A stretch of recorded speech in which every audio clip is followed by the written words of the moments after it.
Salam, efirdə xəbərlərdir. Azərbaycanda məktəblərin sayı azalıb, məscidlərin sayı artıb. Hacmedia info xəbər verir ki, Şərurlu İsfəndiyarın mənə imkan versələr, bütün məscidləri söküb, yerində məktəb tikərəm sözlərindən sonra aparılan müzakirələrdə ölkədəki məktəblərin və məscidlərin müqayisəsi ön plana çıxarılıb.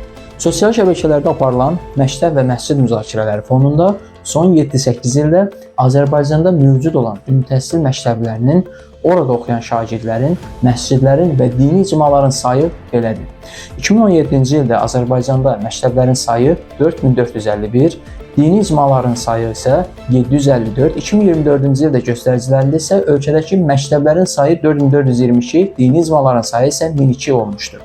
Azərbaycan Dövlət Statistikaları hesablamalarında görmək olur ki, son 10 ildə ölkədə məktəblərin sayı azalmış, dini icmaların sayı isə çoxalmışdır. Sizinlə mən Şahin Seyidov, Azərbaycan Yəhudi Mediası. Unutmayın ki, xəbərdar olmaq sizin hüququnuzdur.